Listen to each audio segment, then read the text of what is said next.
So as a plastic surgeon, is Google Ads or SEO the better option? In today's videos, I'm breaking down the pros and cons of each. And at the end, giving you a simple framework that you can follow to help you make the decision whether you should be investing in one versus the other. My name's Frank. I'm the founder of SagaPixel. I have a full playlist and frankly, a channel full of videos on digital marketing for plastic surgeons. I'm going to link to it in the description. If you'd like to schedule a time to meet with me, there will be a link to book a time. All right, so to start off this video, I'm going to explain Google Ads versus SEO. The section after that is going to get into the pros and cons of each. So if you already know what Google Ads is and what SEO is, feel free to scrub ahead to that part of the video. Google Ads is a pay-per-click or a pay-per-call platform, depending on the format of the ads that you're running. So when you perform a search like Plastic Surgeon Miami, the very first results that you're going to see are going to be these ads. Now, if I click on one of these results, those advertisers are going to pay, whether I contacted them or not. Now, Google local service ads, on the other hand, are a pay-per-call basis, meaning you pay when someone has seen your ad and they call from the ad. As of the shooting of this video, these ads seem to be kind of disappearing for plastic surgeons though, and I don't know how much longer they're going to be around. So how does Google Ads work? Well, to start, you bid on keywords, meaning when somebody performs a search, your ad has the opportunity to show. If you do a really good job of managing your account, you will decrease the waste by adding negative keywords. In other words, when someone Googles, did Kim Kardashian get a facelift? You don't end up paying for that click.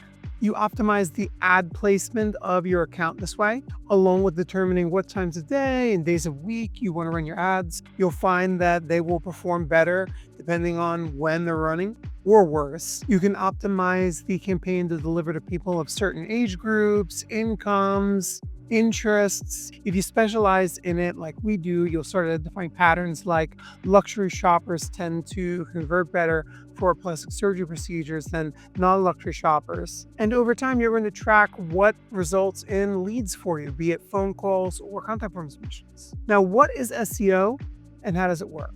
The goal of SEO is to not pay for any clicks. You're doing work so that you show up in your organic listings right below the ads. In other words, I do a search like Plastic Surgeon Cherry Hill, where I'm located. You see these ads first thing on the page. You see an ad even in the local map results, and then you get these organic results right here. So if I were to click on one of these, no one pays anything. If I click on this says sponsored, he's going to have to pay. Same thing goes over here. These results down here are not pay-per-click. Now, I have a full playlist on SEO for plastic surgeons. I'm going to link to it in the description. I also have a playlist on Google Ads for plastic surgeons. I'm going to link to it as well. But if you're really interested in really diving into how SEO works for plastic surgery practice, I highly recommend that you check that video series out. But the short of it is that we're producing content that's going to get in front of your target patients as they are researching the problems and procedures that you perform, as well as optimize the procedure pages on your website to rank for the search terms that your target patients are performing when they're looking for a surgeon in their local market. Another aspect of this is maximizing the authority of your website by earning backlinks from other websites, establishing a track record of fulfilling search intent, meaning people perform searches and they seem to find what they were looking for on your website, as well as overall adding expert written content to your website. And then there's also the technical SEO aspect, which is ensuring that Google can optimally crawl and index the content on your website. But overall, what are the pros and cons of each of these channels? The pros of Google Ads. Number one, you get virtually immediate results. You're going to see month one whether this is going to work for you or not. Second, it's highly targeted. You can deliver your ads to people who live in specific zip codes, that are of specific income levels, that have very specific interests, and frankly, lots and lots of other ways to target them.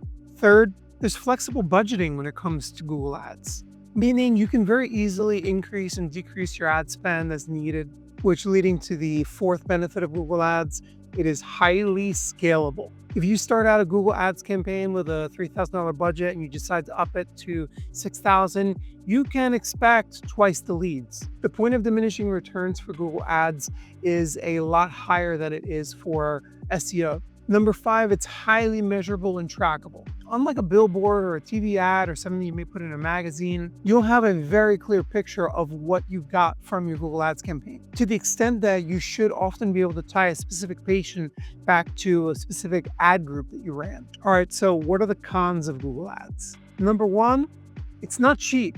At this point, in most markets, the cat's out of the bag, and most plastic surgeons know that they can fill up their calendar if they're willing to spend some money, which in any sort of mature market means that it becomes a contest of who can pay the most to acquire a patient. Con number two, it's temporary. The second you stop running your ads, that's it. No more leads coming in. I mean, at the very least, if you put up a billboard for 6 months and then take it down, some people will still remember your name. That's not going to be the case with Google Ads. Con number three, there is click fraud.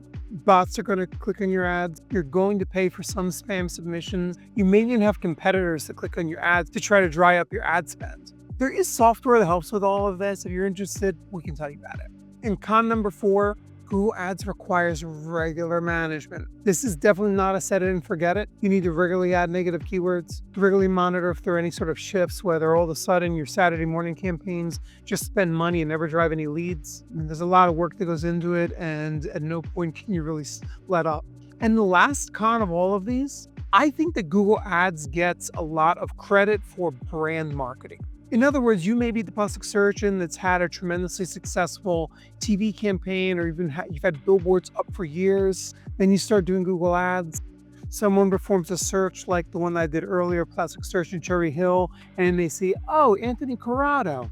I recognize that name. They click on the ad, they convert, and it looks like it was 100% because of Google Ads. But in actuality, it's because of everything that he's doing. Honestly, he has a billboard at the Cherry Hill Mall. So in my book, one of the cons of Google Ads is that it often takes credit for other channels and other things that you're doing, which often leads to a cost per lead that's arguably higher than what it looks like in your analytics. And the last con of Google Ads, the people that are clicking the ads are quite literally just clicking on the first thing that they see in the search results in many cases. This means that anecdotally, plastic surgeons have communicated to me that they seem to have to work a little harder, or see that the patients are not necessarily as serious about wanting to get something done as the ones that come in from SEO and their social media accounts. Leading me to SEO pro number one. Generally speaking, if you are ranking organic search and you start driving leads through SEO, you'll find that on average, your typical SEO lead is going to be more qualified than your typical Google Ads lead. Here we're talking about people that performed searches, they looked at the reviews, they looked at all of the results and everybody in their local market, and they chose you. They didn't just click on the first thing they saw in the search results, filled out the contact form, and frankly didn't give much thought to the whole process. Pro number two, you'll find that it's going to drive sustainable long-term traffic to your website. Generally speaking, once your website's ranked, you're not going to need to constantly pour money into keeping it there. Now, there may be opportunities to invest more in SEO to get visibility for other types of searches, but you're not going to have to spend every single month ranking for a keyword like facelift Miami. Pro number three, there is a bit of credibility that comes along with being one of the top results in the search results for these searches. I mean, people do subconsciously think that there's some credibility that comes along with the fact that Google thinks you trust it. SEO pro number four, your long-term cost per lead is going to be many orders lower for SEO than it ever will be for Google Ads or Facebook ads. And pro number five, there are lots of keywords that you can only target through SEO, where frankly, Google Ads is just not going to work. If you, for example, wanted to bid on the keyword chin lipo versus neck lift and only run it in your local market, there's not going to be enough search volume for you to even run the ad. You can, however, get your website ranking and organic search for that query probably very easily if you do a good job with the content. And frankly, SEO is going to be your only option there. All right, so what are the cons of SEO? Con number one, if you have a brand new website, it's going to take time. Now, not all SEO takes 6 to 12 months, especially if you're an established practice. But if you have a brand new website, you've never done SEO before, it's going to take some time before you rank in the organic results. Con number two, there are algorithm updates. Google constantly changes its system, and it's not unheard of for a website to end up on the wrong side of one of those updates. Meaning you may invest all of this money and then see your traffic tank in 2.5 years, only to need your SEO company to jump back in and see what they can do to recover your traffic. Last con of SEO, in most markets, it's very competitive. My experience has been that if you're in the middle of Nebraska, you can usually rank pretty easily and with very little competition. But I can tell you, looking at the results that we were just looking at before for Cherry Hill, New Jersey, this is a competitive market, and frankly, it's a little suburb. All right, so which is right for you? This is the framework. All right, so if you need results immediately, you need the speed of results, Google Ads all the way. SEO is going to take longer. If you need something that's going to be sustainable, honestly, SEO really is the thing that wins there. If we're talking about cost, long-term, SEO is going to have the lower costs. Short-term, SEO is going to have the higher cost. There, it really comes down to whether you need that revenue right now or if you can kind of front it for a little bit. Trust and credibility. People know that you can pay for the ads. SEO does come with a certain level of trust that the ads just simply don't bring along. Both are competitive, to be honest. I wouldn't choose one versus the other based on competition. However, I have encountered a couple markets where it was so competitive and so expensive that Google Ads was basically eliminated as a channel. If you're curious, it was London in the UK. So overall, I would say that Google Ads is best for new practices, high-value procedures, and surgeons that frankly need to fill their calendar desperately and are willing and able to pay for it. SEO is better for the plastic surgery practice that is willing to invest a little bit now and able to invest and think more in the long term, and frankly isn't going to go out of business if they don't fill their calendar within the next 60 days. The best results I've ever seen is from practices that are doing both of these. Running the ads does increase the click-through rate of the organic, and we've ran very, very few Google Ads campaigns that were not successful and unable to drive a positive ROI for our clients. All right, so now this video is over, check out the playlist on plastic surgery marketing. I'm sure there'll be some videos there that will be valuable to you.